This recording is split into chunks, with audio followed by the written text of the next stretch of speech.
तहे दिल से मेरे सभी प्यारे साथियों का इस YouTube प्लेटफॉर्म पर एक बार दोबारा से हार्दिक स्वागत। और मैं विनती करता हूँ कि आज की ये नई सुबह एक नई सोच आपके लिए, आपके दिमाग में एक नई सोच जागृत हो, जिससे आप अपने जो गोल है उसको अचीव करें। और ऐसी मैं कामना करता हूँ ईश्वर से। इसी के साथ मैं जितेंद्र सिंह, रीजनिंग सब्जेक्ट, और हमारी क्लास आपको पता होगी कि वेन डायग्राम है और 2 टॉपिक यानी कि 2 क्लास वेन डायग्राम की वो मैंने पहले करवा दी। आज तीसरी क्लास है। तो इस तीसरी क्लास को लेने से पहले मैं आपको एक मोटिवेशन कोट्स बता देता हूँ।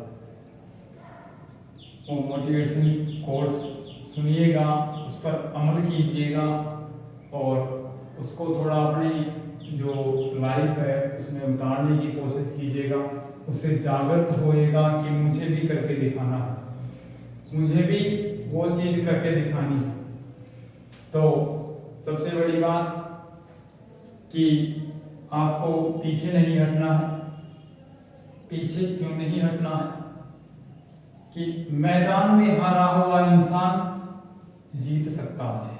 मैदान में हारा हुआ इंसान जीत सकता है, लेकिन मन से हारा हुआ इंसान, अपने मन से हारा हुआ इंसान कभी नहीं जीत सकता दोस्तों।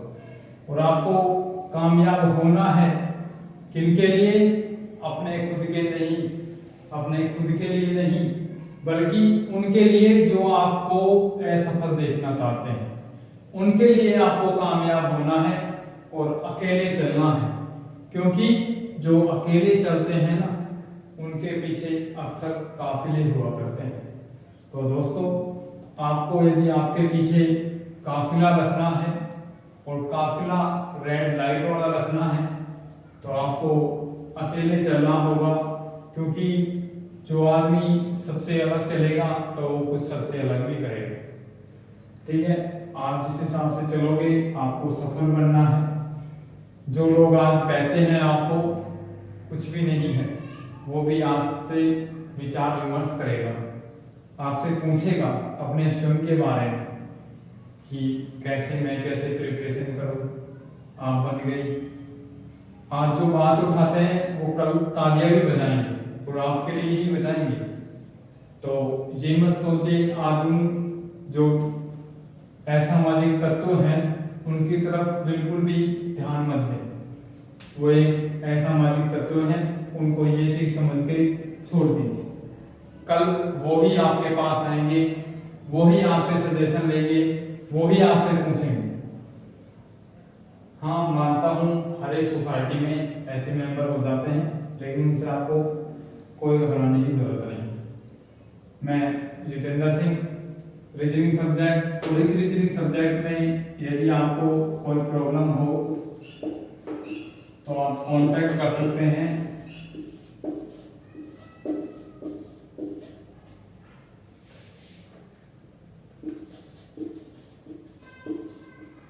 कांटेक्ट कर सकते हैं मेरे कांटेक्ट नंबर 6378486326। और आज आपका टॉपिक वेन डायग्राम, वेन आरेख समाप्त हो जाएगा। ठीक है दोस्तों, तो ज्यादा समय आपका वेस्ट ना करते हुए हम टॉपिक की तरफ ही बढ़ना पसंद करेंगे।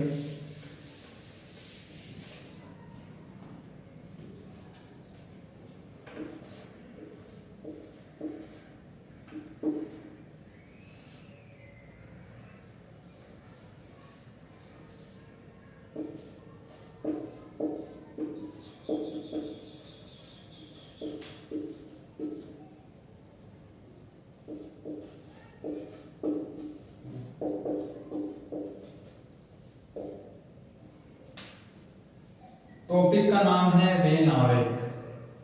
Type first, type 2। Type first मैंने बताया था जो शाब्दिक रूप से है, ये गणितीय रूप से है। अपने मन से प्रकार दिया है। टाइप फर्स्ट टाइप टू है। शाब्दिक का मतलब मेरे कहने का मीनिंग है जो शब्दों पर या अपने प्राकृतिक चीजों पर या फिर एक तरह से कहूँ तो इस सृष्टि पर व्याप्त एक भौतिक चीजों पर जो आधारित है वो शाब्दिक। और गणितीय यानी कि अपने गणितीय जो अंक हैं या फिर संख्याओं पर। मानता हूं इसमें भी भौतिक चीजें आएंगी, लेकिन इसमें उनका नाम दिया होगा ओनली नेम। इसमें आपको क्वांटिटी दी होगी। मोस्ट बार डायरेक्ट एक क्लास मत देखना, पार्ट 1 पार्ट 2 ज्यादा इंपॉर्टेंट है। पहले इन दोनों को देखिए फिर इस पे आइए, ठीक है, तब जाके आपको समझ में आएगा। क्योंकि अपन जब सीढ़ी चढ़ते हैं तो ऐसी नहीं है लास्ट वाले पे चढ़ जाते हैं, चढ़ भी जाएंगे तो अपनी प्रोबेबिलिटी 90% वापस नीचे आने की होगी। जहां से चढ़े उससे भी नीचे आ जाए तो बेहतर होगा आप क्रम वाइज चढ़े, तो उसमें आपकी भी सेफ्टी और मेरी भी सेफ्टी है। क्योंकि आप यदि मुझसे क्लास लेके और फिर आप आउटसाइड निकल जाएंगे यानी वो अचीव नहीं कर पाएंगे, डिक्रीज हो जाएंगे, तो फिर क्वेश्चन टीचर पर भी होता है कि पता नहीं क्या पढ़ाया, उससे क्लास ली थी इसने। फिर वापस कोई ऐसा विद्यार्थी गलती नहीं करे तो इस वजह से आप सचेत करोगे कि उससे क्लास ली थी इस वजह से पिछड़ गए। तो ऐसी कोई बात नहीं है, हम अपना 100% देने की कोशिश कर रहे हैं। तो अब देखिएगा हमारी जो क्लास है वो देखिएगा।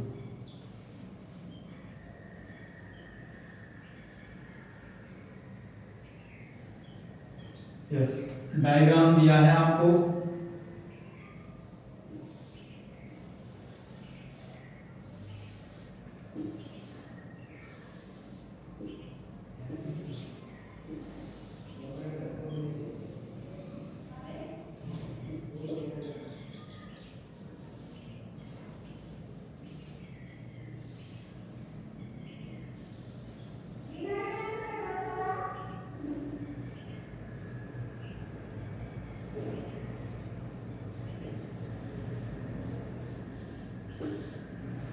इस डायग्राम में आपको कहा है 25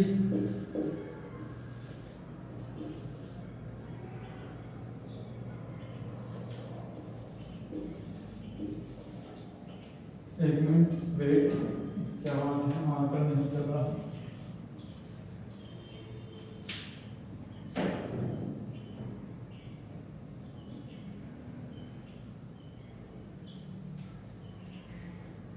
जो 25 है वो तो क्रिकेट प्लेयर है, सॉरी वेट करो आप एक मिनट।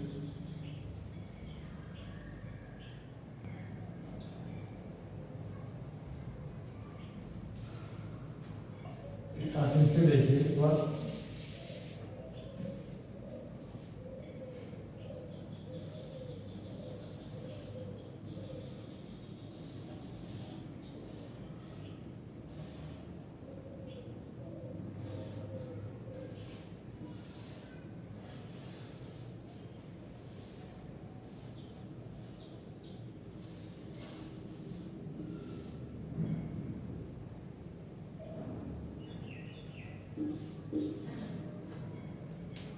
हाँ, तो बात करेंगे वेन आरेख में। इस वाले वेन आरेख में आपको आकृति में पूछा है, क्वेश्चन कह रहा है कि 25 क्रिकेट प्लेयर हैं और 22 टेनिस प्लेयर हैं।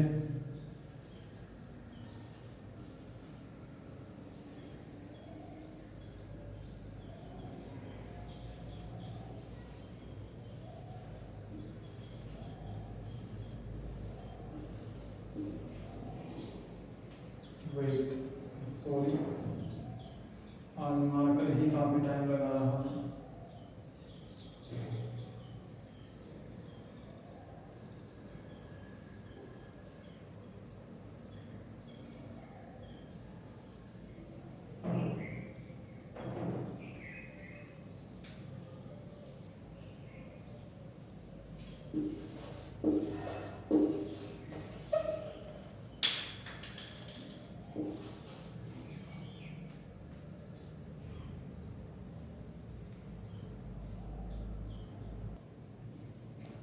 पच्चीस तो क्रिकेट प्लेयर और 22 टेनिस प्लेयर। आगे क्या कह रहा है, यहां दे दिया इसने 16। अब आपको नहीं दिख रहा हो तो मैं एक बार इसको पूरा कर देता हूं। अब दिख गया 12 और इसने यहां कह दिया 40। इसका मतलब समझ रहे हो आप? इसका मतलब समझ रहे हो गया 40 का मतलब। एक बार देखिए, इसका जो पूरा टोटल है इसमें 2 हैं, तो जो इन दोनों का टोटल है ये इसको दर्शा रहा है कि टोटल 40 प्लेयर हैं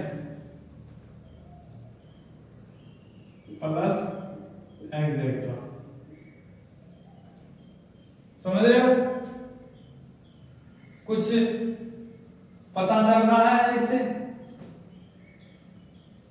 कि टेनिस और क्रिकेट 2 इसने गेम दे दिए, इसके अलावा गेम नहीं दिया। लेकिन क्या आपको ये खाली भाग भी दिख रहा है? क्या ये आपको खाली भाग भी दिख रहा है? इन दोनों को छोड़कर ये 40 प्लेयर क्या इन दोनों में ही है? इन दोनों में रहते तो इसका पूरा गोला ये बाहर वाला नहीं देता, टोटल दे देता 40, नीचे लिख देता। तो आपको इसमें अलग करने हैं, 40 प्लेयर आपको बांटने हैं। अब पूछ क्या रहा है आपसे, ऐसे कितने छात्र हैं जो केवल क्रिकेट खेलते हैं? ऐसे कितने छात्र हैं जो केवल क्रिकेट खेलते हैं? तो एक बार आप बताइए, फिर मैं आपको बताता हूं। ऐसे छात्र ओनली क्रिकेट,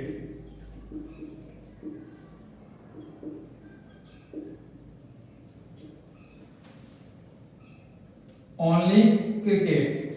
अब केवल क्रिकेट छात्र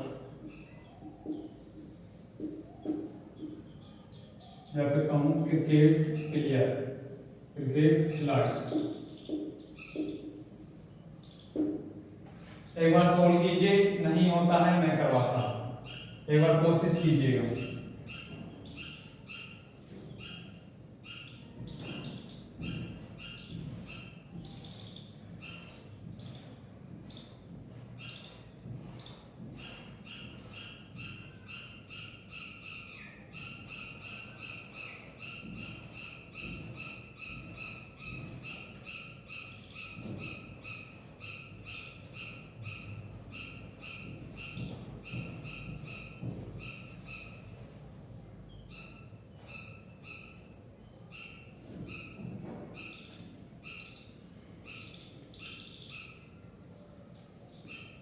नहीं आया कोई दिक्कत नहीं है, समझा दूंगा मैं। लेकिन एक बार समझने की कोशिश कीजिए इस क्वेश्चन से। वापस नोट करूंगा मैं इसको।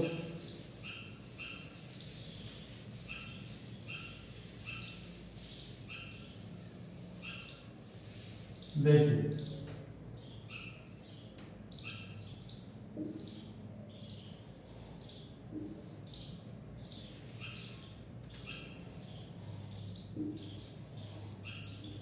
ये 25, ये 22 और ये 16।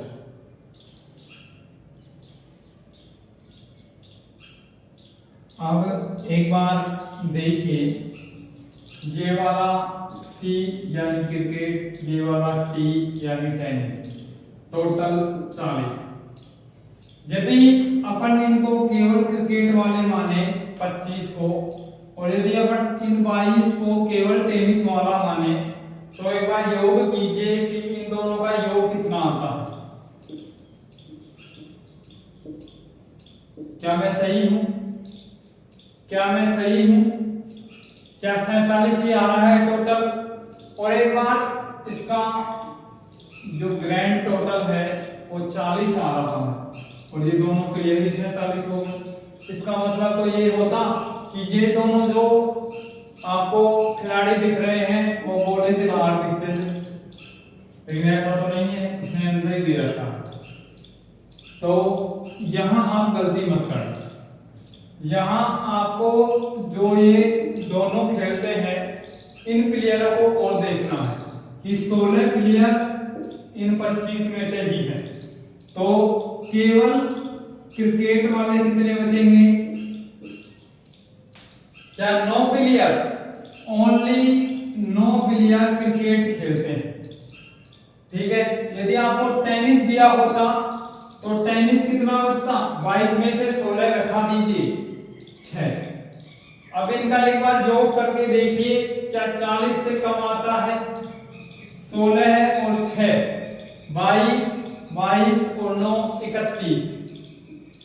31 खिलाड़ी ऐसे हैं जो टेनिस क्रिकेट या बोथ ये खेलते हैं। और इनके अलावा 9 खिलाड़ी ऐसे हैं जो अलग गेम खेलते हैं या फिर टेनिस या कोई हॉकी वगैरह, जो भी आपको नाम नहीं दिया। लेकिन मेरा समझाने का मीनिंग क्या था कि आप इस 25 को देख के ये मत समझ लेना कि ओनली पूछा है और ये 25 इसके बाहर है। तो आप कहां 25 ऑप्शन दिखे हैं आपको करेक्ट कर दे। आप घर आओगे बड़े खुशी खुशी ऐसे कर चलते हुए, नहीं फिर ऐसे चलते हुए आओगे, सिलेक्शन है अपना, फिर आंसर क्या आएगी उसमें आंसर नो। एग्जामिनर गलत था, एग्जामिनर गलत था या फिर और कुछ बहाना निकाल दोगे, तो ऐसे नहीं है। क्वेश्चन को समझिए, समझ रहे हो?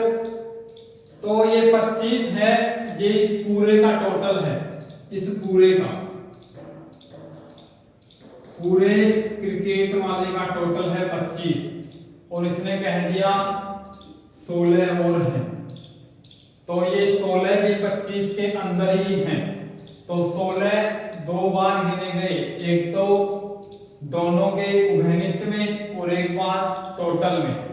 एक बार देखिए क्या 9 और 16 25 होते हैं, तो क्या आपके क्रिकेट खिलाड़ी 25 ही आ रहे हैं? अब टेनिस खिलाड़ी देखिए क्या 6 और 16 22 होते हैं, बिल्कुल। तो आपकी कैलकुलेशन किसी भी प्रकार से गलत नहीं है यदि ऐसे करते हो। आप ऐसे उत्तर की जांच भी कर सकते हैं, तो नोट कीजिए।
अब देखिए ऐसे ही कुछ नेक्स्ट क्वेश्चंस।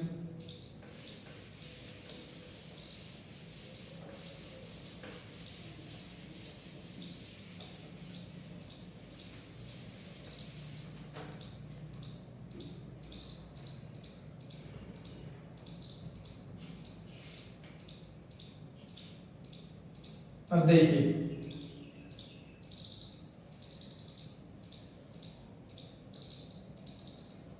ये वर्ग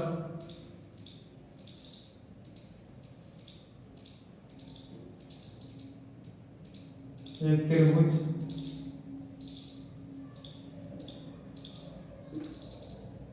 ये आयत, यहाँ 20, यहाँ 9,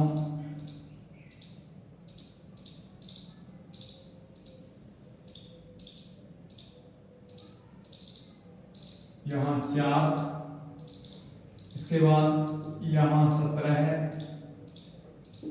यहाँ 12 है, यहाँ 5, यहाँ 10। कह क्या रहा है, जो ये त्रिभुज है इसका मतलब है टीचर। इतनी इंग्लिश तो आती होगी। इसमें दे रखा है क्लियर,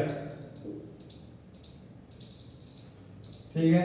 एसएससी CHSL DEO या LDC 2012 का क्वेश्चन पेपर का क्वेश्चन है ये, एग्जैक्ट ऐसे की ऐसे।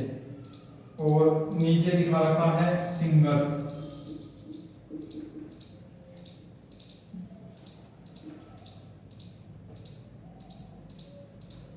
अब आपको बताना क्या है, आपको बताना है ऐसे कितने खिलाड़ी हैं, ऐसे खिलाड़ी कितने हैं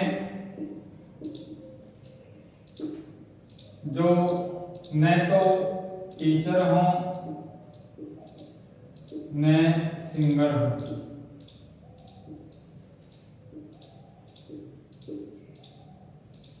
आपको ऐसे खिलाड़ी छांटने हैं जो कि न तो टीचर हो न सिंगर हो।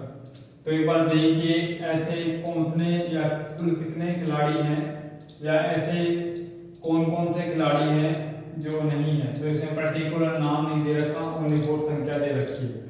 तो एक बार छांटिए और फिर बताइए कि ऐसे कुल कितने खिलाड़ी हैं।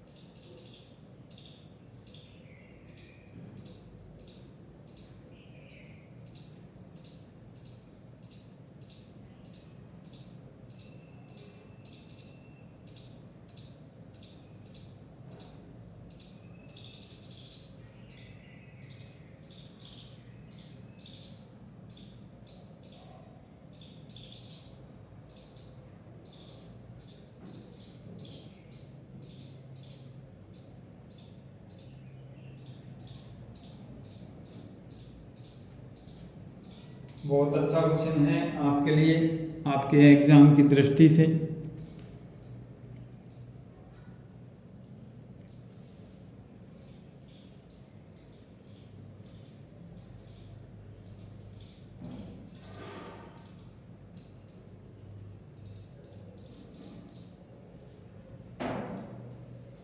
देखिए आपको बताना है कुल कितने प्लेयर जो न टीचर न सिंगर न शिक्षक हो न गायक हो। एक बार देखिए, सबसे पहले क्वेश्चन जो कह रहा है उसके ऊपर चलिए। खिलाड़ी की बात कर रहा है तो खिलाड़ी वाले सेक्शन पे चलिए। खिलाड़ी वाला जो सेक्शन है वो है वर्त, ठीक है। अब आगे क्या कह रहा है, न तो टीचर हो और न सिंगर हो। अब एक बार देखिए प्लेयर कितने हैं, ये 5 वाला भी प्लेयर है, ये नीचे ये आपको दिख रहा हो तो ये 4 है, यहाँ 17, ये 12 है, ये सब प्लेयर है। अभी के लिए हमने स्टार्टिंग किया खिलाड़ी, तो जो भी वर्त के अंदर आ रहा है वो सभी खिलाड़ी है, वो सभी खिलाड़ी हैं। उभयनिष्ठ की बात नहीं की, अभी तक अपन खिलाड़ी की बात कर रहे हैं। खिलाड़ी है, अब आगे टीचर नहीं है, तो टीचर वाला सेक्शन त्रिभुज। अब त्रिभुज के अकॉर्डिंग जो खिलाड़ी कौन कौन आ गए, 5 और 4। लेकिन इसने कहा है ओनली प्लेयर, यानी उभयनिष्ठ नहीं चलेंगे, तो ये 5 और 4 कैंसिल। इसके बाद देखिए सिंगल भी नहीं हो। सिंगल वाला जो सेक्शन है वो है आयत, और आयत के अकॉर्डिंग खिलाड़ी आ गए 17 जो कि सिंगल की श्रेणी में आ रहे हैं। उभयनिष्ठ नहीं कह रहा है तो 17 भी कट। अब जो बच गए, क्योंकि इसमें 3 ही दे रखे हैं, यदि ज्यादा दे रखे होते तो फिर अपन कहते। अब बच क्या गया, खिलाड़ी वाली श्रेणी में 12 है, तो जो ओनली प्लेयर है, केवल खिलाड़ी,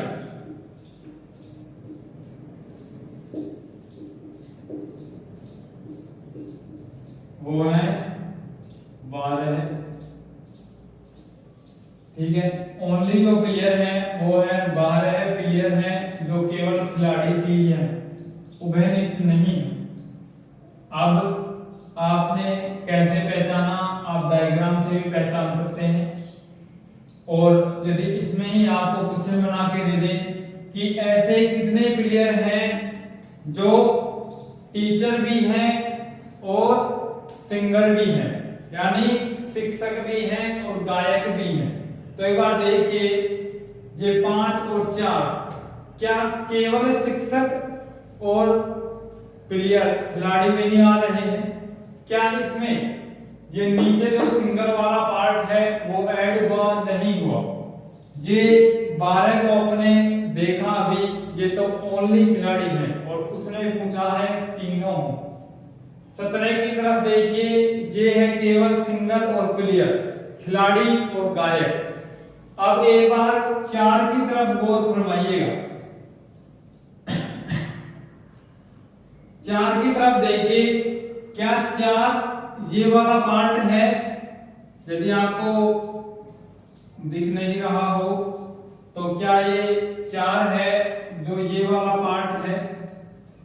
इस प्रकार से आपको आकृति दिख रही होगी, इसमें 4, तो जो वर्त है वो ये हो गया, जो त्रिभुज है वो ये हो गया, आयत है वो ये हो गया। क्या ये 4 तीनों के अकॉर्डिंग है? तीनों में उभयनिष्ठ है, जो 4 है वो इन तीनों में उभयनिष्ठ है। तो ये 4 ऐसे खिलाड़ी हैं जो ऑलराउंडर है। एक तो खिलाड़ी ऑलराउंडर होता है, यानी ओनली फॉर जैसे बैटिंग, बॉलिंग, फील्डिंग, लेकिन ये अलग प्रकार का ऑलराउंडर है, ये अपने क्वेश्चन के हिसाब से ऑलराउंडर है।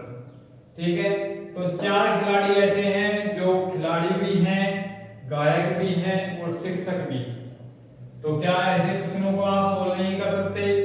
यही है पार्ट 2 आपका, गणितीय संक्रियाओं पर आधारित है या गणितीय संख्याओं पर आधारित है। तो एक बार नोट कर लीजिए।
देखिए नेक्स्ट,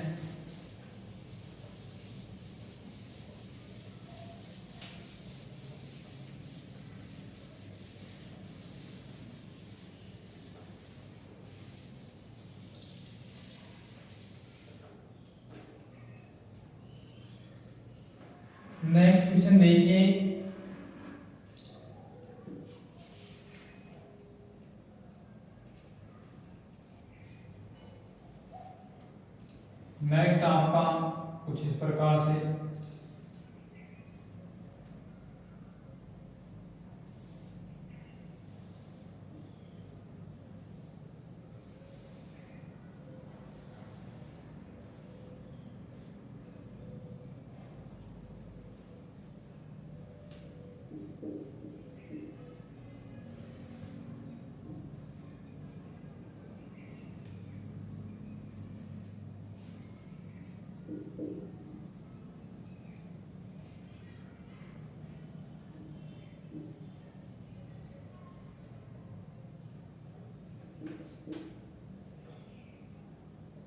एक बार बताइए दिख रहा है या नहीं? जो छोटी संख्याएं हैं वो दिख रही हैं या नहीं? बिल्कुल करेक्ट दिख रही हैं आपको। तो अब मैं आपको ये जो सेक्शन वाइज है इनका नाम बता देता हूं। ये हैं जो शिक्षित पुरुष, शिक्षित लोग, पुरुष नहीं है पीपल है, शिक्षित लोग।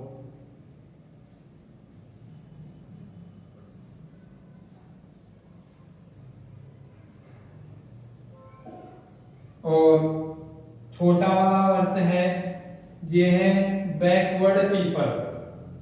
बैकवर्ड का मतलब पिछड़े लोग।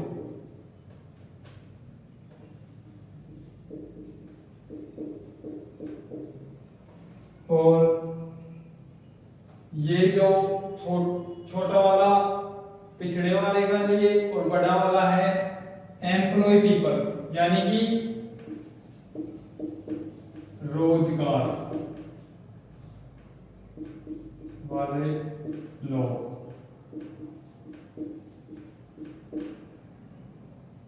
अब बात रोजगार की आती है तो आपके अंदर एक जोश आ जाता होगा, क्योंकि आप भी प्रिपरेशन किसी न किसी रोजगार की ही कर रहे हैं, चाहे वो IAS क्यों ना हो, वो भी एक एम्प्लॉई है, एक रोजगार ही है। ठीक है, देखिए एक सेक्शन आपको जो त्रिभुज वाला है वो दे दिया शिक्षित लोग, छोटा जो वर्त है वो पिछड़े लोगों के लिए, और जो बड़ा वाला वर्त है वो है रोजगार वाले लोगों के लिए। अब आपसे पूछा क्या है कि ऐसे कितने शिक्षित लोग हैं जो कार्यरत हैं, ऐसे कितने, यानी कि शिक्षित और वो क्या है रोजगार। ऐसे कितने शिक्षित हैं जिनके पास रोजगार है, आपको ये बताना है। टोटल जो आपको मैंने बता दिया किस प्रकार से करना है, आपको दो चीजों के बारे में पूछा है, शिक्षित और रोजगार। ऐसे कितने लोग हैं जो शिक्षित भी हैं और रोजगार भी है उनके पास, वो बताने हैं। तो एक बार सोल्व कीजिए, सोल्व कीजिए।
देखिएगा, अब जो एक्स्ट्रा दिमाग वाले हैं वो इसमें भी दिमाग लगाएंगे, क्योंकि जिनके पास एक्स्ट्रा दिमाग है तो वो लगाते भी एक्स्ट्रा ही है, क्योंकि फिर उनको एक्स्ट्रा चीज़ों में ही लगाना पड़ता है, नहीं फिर वो वेस्ट कहाँ करेगा। ठीक है, उसका यूज तो करना नहीं आता तो वेस्ट कहाँ करेगा। देखिए ये पिछड़े लोग हैं, तो पिछड़े लोग आप किन्हें कहोगे? क्या पिछड़े लोग एक रोजगार या एक शिक्षित लोग नहीं होते? क्या वो पढ़े लिखे नहीं होते? एक बात बताइए, आप ऑनलाइन जब एग्जाम देते हैं या फिर ऑफलाइन जो भी है, आप जब एग्जाम फॉर्म ऑनलाइन करवाने जाते हैं तो उसमें आपको अलग अलग प्रकार से एक कैटेगरी दे दी देती है कि general, OBC, MBC, SC, ST, ये सभी आपकी कैटेगरियां, और भी यदि कोई कैटेगरी बच गई हो तो आप बता देना। तो ये कैटेगरी है, इनमें अलग अलग प्रकार से आपने कभी आपको हिंदी में नाम देखा है आपने क्या इनको हिंदी में नाम जानने की कोशिश की है? जैसे जनरल, इसका तो आपको पता होगा। इसके अलावा अभी एक चीज और जुड़ गई है, ईडब्ल्यूएस, आर्थिक रूप से पिछड़ा वर्ग। जनरल एक सामान्य वर्ग, इसी प्रकार से इसमें अनुसूचित जाति, जनजाति या पिछड़े वर्ग का भी एक नाम आता है। तो क्या वो लोग शिक्षित नहीं होते? क्या वो लोग शिक्षित नहीं होते? जब वो आपके साथ आवेदन कर रहे हैं तो इसका मतलब शिक्षित तो होंगे, उनके पास जो क्वालिफिकेशन है वो उसके अंडर तो है, तभी तो फॉर्म भर पा रहे हैं। नहीं फॉर्म फिलअप ही नहीं होगा, तभी तो फॉर्म आपको किसी अलग अलग प्रकार से, जैसे आईएएस का वैकेंसी निकला तो उसमें आपको देगा कि किसी भी मान्यता प्राप्त विश्वविद्यालय से स्नातक कम से कम आपको दिया होता है उसमें। तो स्नातक जब उसके पास है, पिछड़े लोग जो है, पिछड़ा जो वर्ग है, कैटेगरी है, तो उनके पास जब स्नातक है तभी तो वो आईएएस का फॉर्म भर रहा है, नहीं वो भर ही नहीं पाता।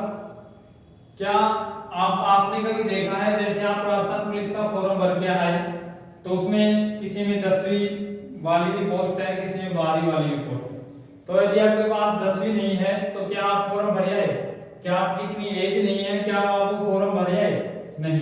यदि आप एज आपकी आ रही है उसके अंतर्गत, क्योंकि एज तो काफी की हो जाती है, लेकिन कई पढ़ नहीं पाते हैं, कई आर्थिक प्रॉब्लम की वजह से, कई खुद नहीं पढ़ पाते, तो क्या आप उसका फॉर्म भर देते हो? आपकी 10वीं मार्कशीट नहीं आपके पास है, आपने 10वीं नहीं की, क्या वो 10वीं पोस्ट के लिए आप फिलअप कर सकते हो? क्या 12वीं पोस्ट के लिए आप फिलअप कर सकते हो? नहीं कर सकते। तो पिछड़े वर्ग हैं, ये भी शिक्षित हैं, ये आपको इसमें पता भी चल रहा होगा, और यदि किसी ने एक्स्ट्रा दिमाग लगा दिया तो उसका तो कुछ कर भी नहीं सकते। अब देखिए शिक्षित लोग, यहां ये त्रिभुज, तो देखिए इसमें 11 और 3, ये दो संख्याएं ऐसी हैं जो पिछड़े वर्ग में, यानी पिछड़े वर्ग में भी है वो, और वो शिक्षित भी है। लेकिन अपने को क्या देखना है? ओनली फॉर शिक्षित और रोजगार। तो रोजगार वाला सेक्शन कौन सा है? बड़ा वाला वर्ग।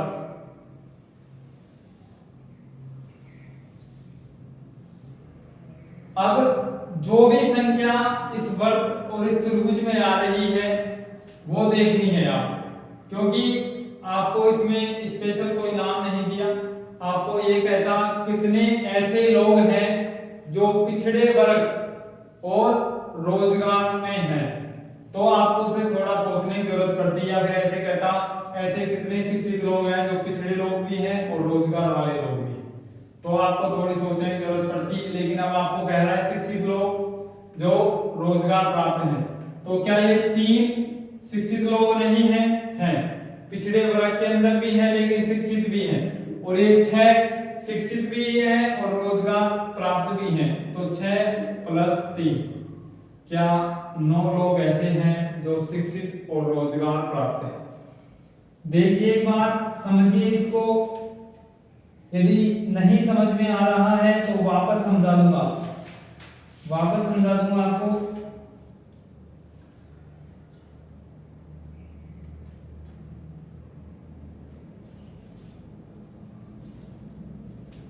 आपको यहां कंफ्यूज नहीं होना, पिछड़े लोगों में आपको कंफ्यूज नहीं होना है।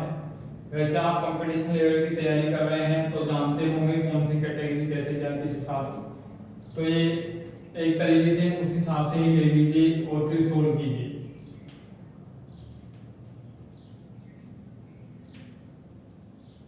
ठीक है, तो इसी के साथ ये आज आपकी क्लास का लास्ट क्वेश्चन था, और इसी के साथ आपका वेन डायग्राम है जो कंप्लीट हुआ।